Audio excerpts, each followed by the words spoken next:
Les saludo con la paz del Señor. Soy Diego Campos, pastor de la Iglesia Comunidad Cristiana Pozos de Agua Viva en Pozos de Santana, San José, Costa Rica. Hoy tengo el privilegio de compartir con ustedes un tema especial para la vida de cada uno de nosotros, que se titula Cuando no puedo enderezar mi barca. El título que le hemos dado es Cuando no puedo enderezar mi barca. Algunas veces sentimos en nuestra vida como que estamos solos, navegando por esta vida, por este viaje que se llama vida. Parece que todos nos abandonan, parece que incluso Dios nos ha abandonado. Y cuando atravesamos tormentas de la vida, que todos nosotros nos vamos a enfrentar en este mundo, diferentes tormentas, unas más fuertes que otras, unas que duran más tiempo que otras, y pensamos que nunca se va a acabar, y que por más intentos que hagamos, no podemos enderezar nuestra barca. Cuando pensamos que todo se va a derrumbar, cuando pensamos que estamos sin salida, cuando hablamos de un callejón sin salida, que todo lo que nos está pasando está teniendo efecto y va a destruirnos, y que cualquier cosa que venga nos puede destruir. Si usted está sintiendo esto en este momento, si usted siente que está naufragando, tal vez lo siente en su matrimonio, tal vez lo está sintiendo en sus finanzas, tal vez siente una tormenta fuerte en su familia, en su trabajo, entonces déjeme decirle que estas palabras son para usted en este momento. Hoy vamos a ver en el libro de Mateo, capítulo 8, verso 23. Mateo capítulo 8, verso 23. Va a ser nuestra base bíblica para hablar de cuando no puedo enderezar mi barca. Dice así la palabra de Dios en la Nueva Versión Internacional. Luego subió a la barca y sus discípulos lo siguieron. De repente, de pronto, de un momento a otro, se levantó en el lago una tormenta tan fuerte que las olas inundaban la barca. Las olas inundaban la barca, pero Jesús estaba dormido. Los discípulos fueron a despertarlo. Señor, gritaron, sálvanos, que nos vamos a ahogar. Hombres de poca fe, les contestó, ¿por qué tienen tanto miedo? Entonces se levantó y reprendió a los vientos y a las olas, y todo quedó completamente tranquilo. Los discípulos no salían de su asombro y decían, ¿qué clase de hombre es este, que hasta los vientos y las olas le obedecen? Lo primero que yo quiero que usted tome el bosquejo en este momento y escriba lo siguiente. Lo primero que yo debo saber cuando no puedo enderezar mi barca es, debo de ver cómo estoy viajando. Debo de ver cómo estoy viajando. El resultado de esta historia y de la historia de nuestras vidas siempre va a depender este resultado de la manera en que nosotros estemos viajando. Usted puede navegar solo, yo puedo navegar solo, o podemos navegar acompañados. A mucha gente le encanta la soledad y hay momentos para disfrutar la soledad, pero hay gente que siempre le gusta la soledad. Y en alguna parte esto podría ser bueno, pero nosotros no fuimos hechos para vivir todo el tiempo solos. Usted y yo fuimos hechos para vivir en compañía. Fuimos diseñados para vivir y para convivir con otras personas. Más de 60 veces en el Nuevo Testamento encontramos escrito, los unos a los otros, ámense los unos a los otros, sobrelleven las cargas los unos a los otros. La Biblia dice en dos pasajes en el Antiguo Testamento lo siguiente. El primero se encuentra en Génesis, capítulo 2, verso 18, y dice así, y dijo Jehová Dios, no es bueno que el hombre esté solo. Dios dijo en Génesis, no es bueno que el hombre esté solo. Y esta referencia está dada en el principio de los tiempos. Nos da el principio de la compañía. Cuando Dios creó a Adán, Él lo vio y vio su soledad y dijo, no es bueno que el hombre esté solo, le haré una ayuda idónea. E hizo a la mujer. La compañía es necesaria. Desde Génesis 2:18 vemos esta gran verdad. Eclesiastés capítulo 4, verso 9, Salomón escribe, Eclesiastés capítulo 4, verso 9 dice, mejores son dos que uno, porque tienen mejor pago de su trabajo. La verdad es, mejores son dos que uno. Y si la Biblia dice, si Dios dice en su palabra que dos son mejor que uno, pues dos son mejor que uno. No es bueno que el hombre esté solo, no es conveniente que el hombre esté solo toda esta vida. Necesitamos compañía para animarnos, para sobrellevar las cargas, para darle un sentido a cada amanecer, para compartir y sobre todo para acuerparnos y tener ayuda cuando los problemas se nos vengan encima. Cuando nosotros enfrentamos las tormentas de la vida, cuando no podemos enderezar nuestra barca, dos son mejor que uno. Así que la pregunta es, ¿estás viajando solo o con la mejor compañía? Lo segundo que usted debe apuntar en sus notas es lo siguiente: cuando no puedo enderezar mi barca, debo viajar con Jesús. Debo viajar con Jesús. Para poder enderezar nuestra barca, debo viajar con Jesús.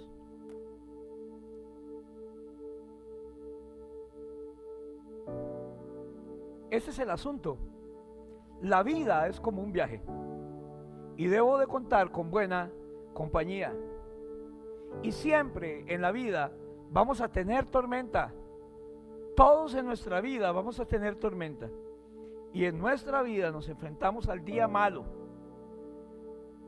Todos vamos a pasar el día malo. El día malo, la Biblia nos enseña en Efesios capítulo 6, verso 13, que es algo con lo que debemos contar.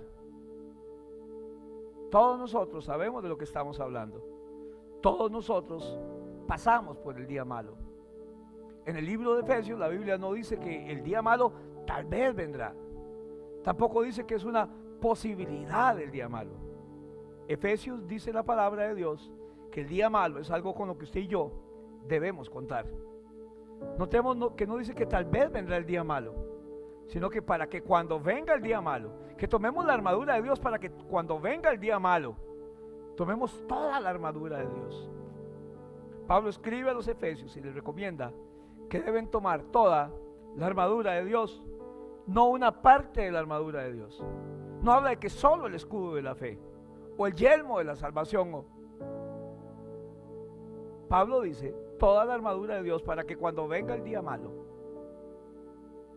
toda la armadura de Dios. Así que puede ser que usted se encuentre en alguno de estos lugares. Puede ser que usted se encuentre en el día malo. Puede ser que esté saliendo del día malo. Y la otra noticia que debe considerar es que puede ser que esté a punto de entrar en el día malo. Para eso siempre debemos estar revestidos de toda la armadura de Dios. La Biblia en Mateo nos narra que los discípulos estaban en la barca. Se dirigían a tierra de Gadara, donde se iban a topar con un personaje que la Biblia llama el endemoniado gadareno. Pero cuando viajaban para ese lugar, una gran tormenta se vino sobre las aguas. Era tal el tamaño de las olas que dice el escritor de Mateo que la barca se estaba inundando. Cualquiera que haya viajado en algún tipo de barca sabe que ver esta situación es una situación desesperante, alarmante, y la cual perdemos el control. Ahora, este tipo de situaciones en nuestra barca que pareciera que se van a hundir son desesperantes si usted y yo estamos viajando solos. Es desesperante si usted y yo estamos viajando sin la compañía de Jesús. Porque siempre en esta vida usted y yo nos enfrentamos a diferentes tormentas. Todo lo que somos, todo lo que tenemos, nuestra salud, nuestros ahorros, nuestras finanzas, se van a ver amenazadas constantemente por diferentes tormentas. Fuertes vientos, altas olas, crecimientos de ríos, pero yo no dependo de mí, sino que dependo de quién está conmigo. Así que Jesús tiene que viajar conmigo. Lo tercero que usted debe apuntar en sus notas cuando siente que su barca no la puede enderezar es: debo recordar las promesas de Jesús. Debo recordar las promesas de Jesús. Lo tercero que tiene que apuntar cuando no puede enderezar su barca es: siempre debo recordar las promesas de Jesús. Hay más de 7,000 promesas que Dios nos ha dado en la palabra de Dios, y la Biblia dice que Dios no puede dejar de cumplir sus promesas. En el libro de Lucas capítulo 8, verso 22, narrando este mismo acontecimiento, dice: aconteció un día que entró en la barca con sus discípulos y les dijo: pasemos al otro lado. Y partieron. Qué interesante que Jesús entra en la barca y de una vez les dice: pasemos al otro lado. Si Jesús le dice que haga algo, Jesús nunca le va a decir algo que él no pueda tener control. Si Jesús dijo: pasemos al otro lado, a sus discípulos, ellos debían entender esto como una promesa. Bueno, él dijo que íbamos a pasar al otro lado. Y la Biblia está llena de promesas. Algunos dicen que incluso que hay más de 8,000 promesas. En Hebreos capítulo 6, verso 18. Hebreos capítulo 6, verso 18, la palabra de Dios para todos dice: hay dos cosas imposibles. La primera, que Dios mienta y que no cumpla lo que promete. La primera es que Dios mienta y que no cumpla lo que promete. Y estas dos cosas nos dan confianza a los que nos refugiamos en Él. Nos fortalecen para continuar la esperanza que Dios nos da. Hebreos capítulo 6, verso 18. Hay dos cosas que Dios no puede hacer.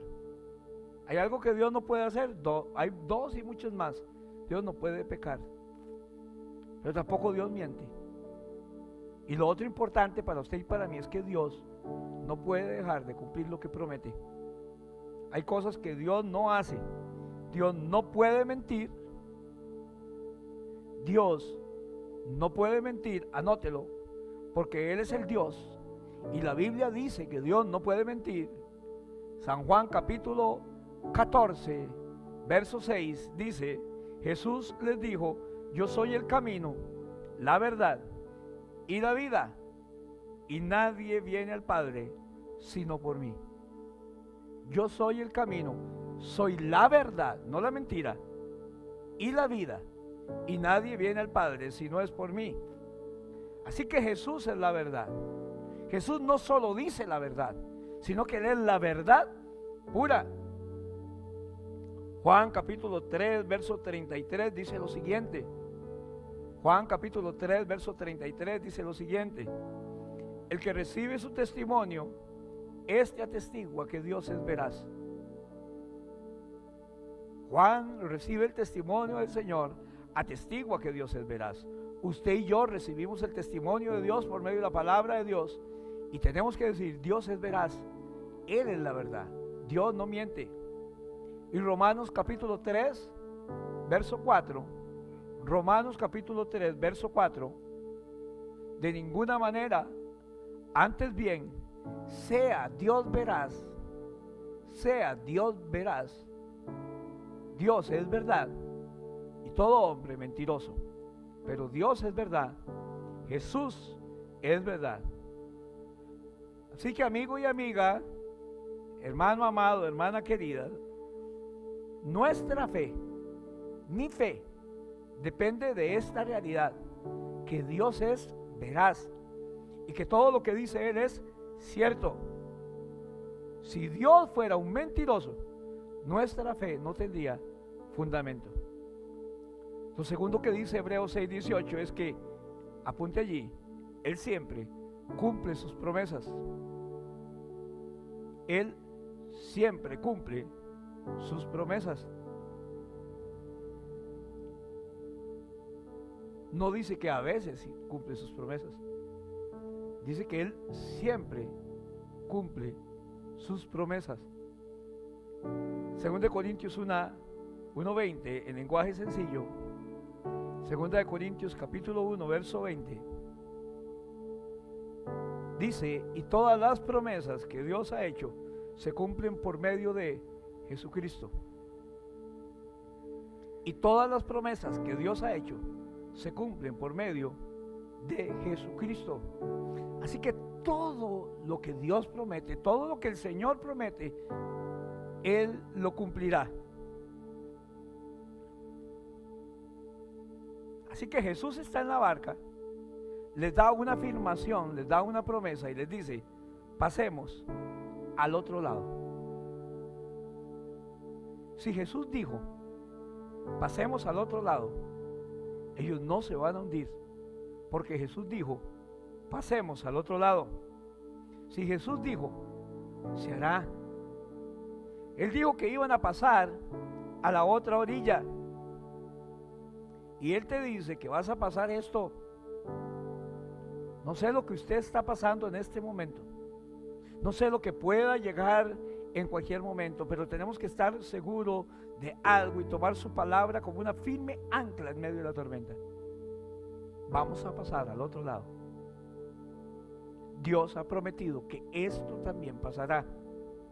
Que esto que usted y yo estamos pasando también va a pasar. No hay nada más grande que Dios. Y todo lo que usted y yo estamos pasando también va a pasar. Todo lo que usted está pasando, Dios te dice en este momento, vas a pasar a la otra orilla.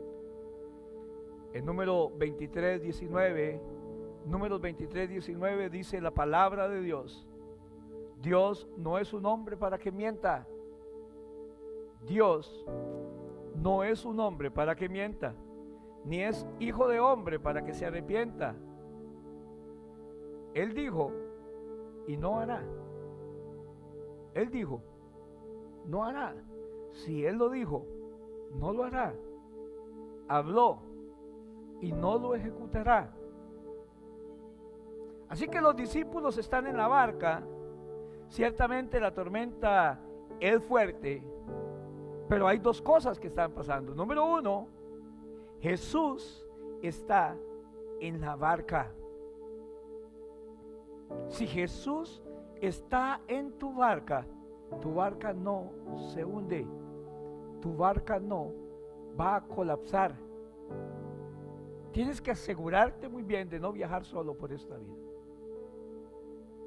Tienes que asegurarte muy bien que cuando vengan las tormentas, antes de que vengan la tormenta, ya Jesús es el invitado número uno en tu vida, número uno en tu matrimonio, número uno en tu hogar.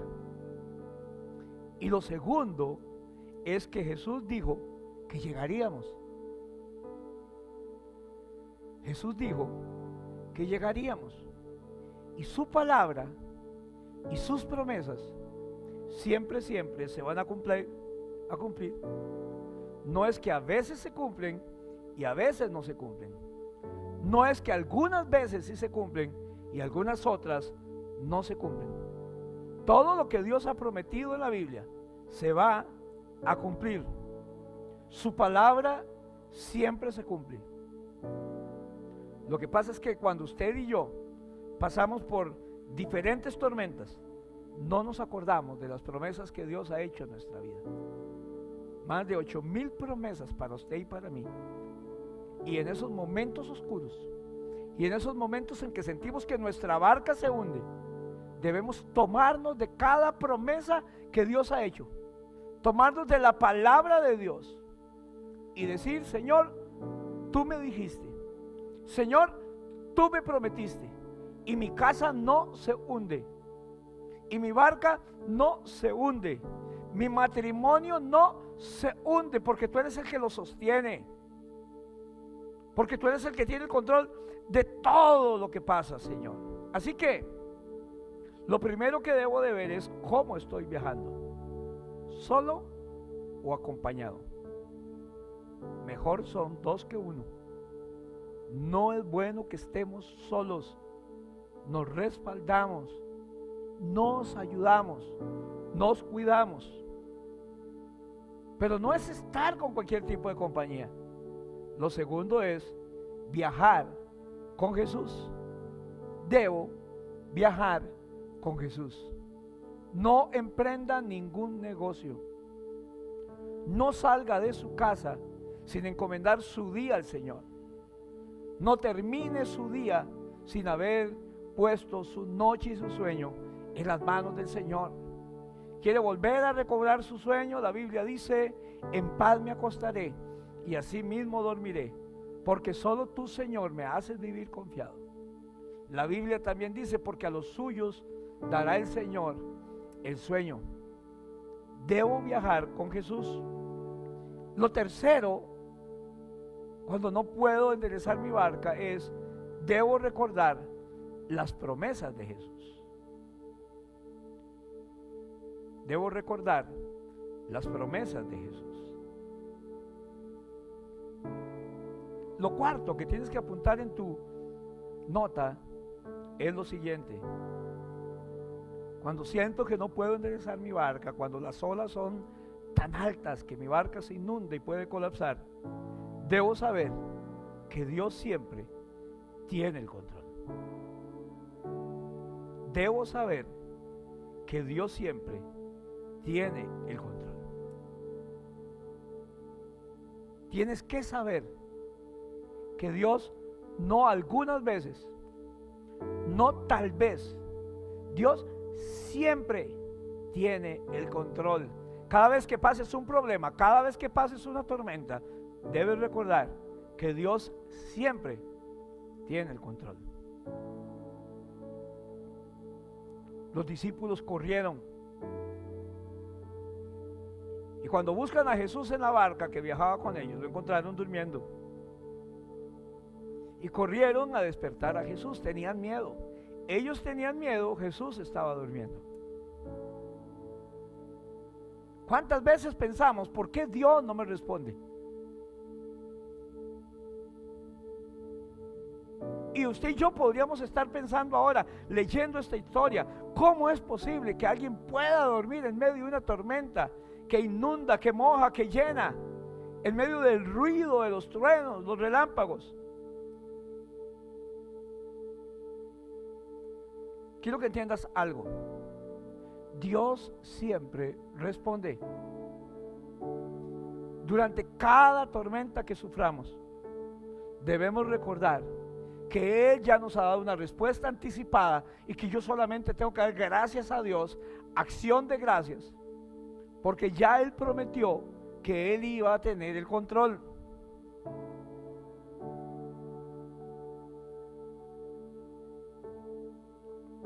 Así que tienes que recordar varias cosas. Primero, Primera de Corintios capítulo 10, verso 13, versión Dios habla hoy.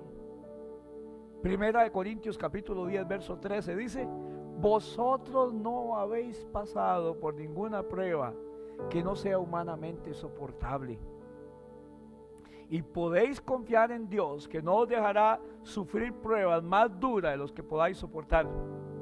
Por el contrario, cuando llegue la prueba, Dios dará también el modo de salir de ella para que podáis soportarlas.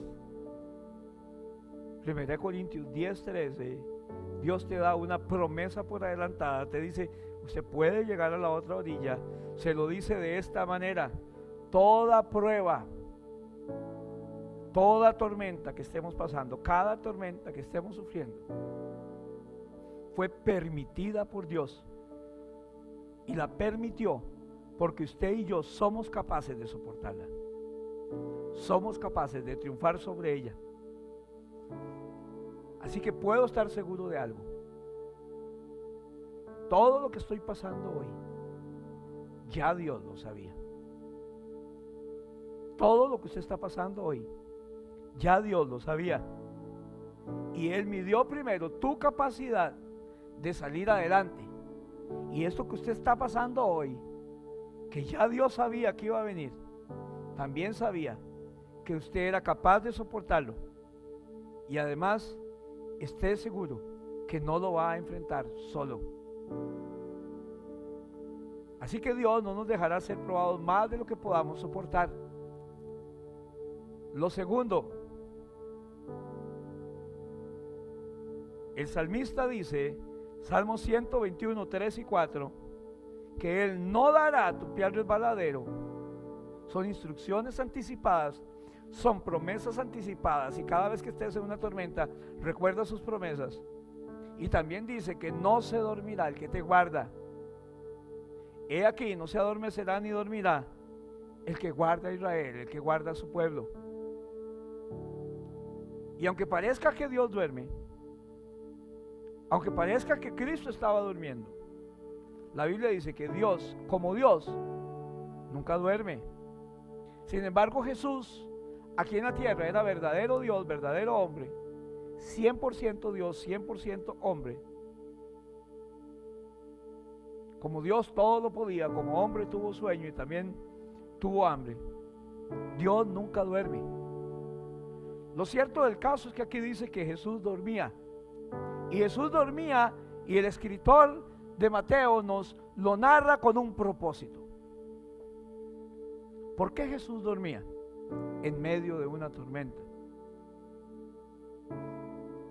Es la pregunta que tal vez usted y yo nos hacemos. ¿Cómo alguien podía dormir en una tormenta tan fuerte? ¿Y sabe por qué Jesús dormía en medio de la barca? Y lo que Él quiere enseñarnos en esta noche.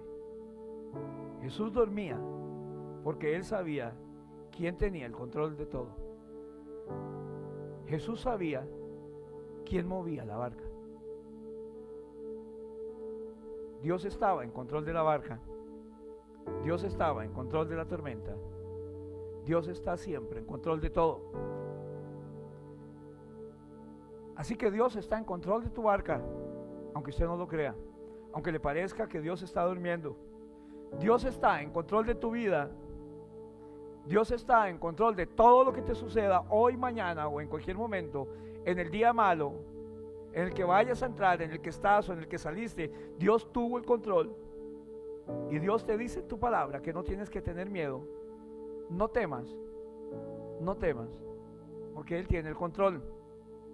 Así que Él dijo que llegarías. Él está en tu barca y nada de lo que estás pasando te hará daño. Él lo prometió y recuérdalo. Hay una promesa en el libro de Isaías, capítulo 54, versos 16 y 17. Isaías capítulo 54, versos 16 y 17 dice lo siguiente: mira que yo he creado al herrero, es el que aviva las brasas del fuego y es el que hace las armas. Él creó al herrero, al que forja las armas para sus propios fines. Yo también he creado al destructor para que haga estragos, pero yo hice al herrero, dice el Señor, el que forja las armas. Y aquí está la promesa de Dios para tu vida. Ninguna arma que el herrero, el diablo, forje contra ti va a prosperar. No prevalecerá ninguna arma que se forje contra ti, porque Él hizo al que forja las armas. Y toda lengua que te acuse será refutada. Esta es la herencia de los que sirven al Señor, de los siervos del Señor, porque la justicia de mí procede, afirma el Señor. Así que, amado amigo, amada hermana, amado hermano, Dios sigue teniendo todo el control. Tienes que decirle a Dios en este momento: Dios, tú sigues teniendo el control, incluso el control del diablo y sus acechanzas, incluso de las armas que el diablo forje contra nosotros. Dios, tú tienes el control, incluso de esta tormenta que estoy pasando.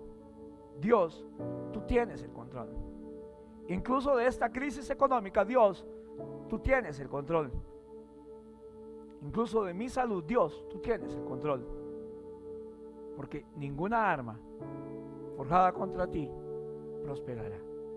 Oremos. Señor Dios, gracias por este momento, gracias por esta hora y gracias por tu palabra, porque yo sé que tú estás conmigo Y yo decido que tú viajas conmigo y que tú tienes el control de todo y que tú sabes quién mueve la barca. Yo sé quién mueve la barca, yo sé quién tiene control de la barca. Y nada va a pasar, Señor, porque tú me cuidas. Mi hogar, mi hijo, mi matrimonio, mi salud, mis finanzas, todo está en tus manos. Gracias porque tú tienes el control de todo, Señor. Gracias porque ninguna arma forjada contra mí prosperará, Padre Celestial. Así que Dios poderoso, tú eres bueno y yo creo en tu palabra. En el nombre de Jesús. Amén y amén. Que Dios les bendiga grandemente y les dé esa paz que sobrepasa todo entendimiento. Bendiciones.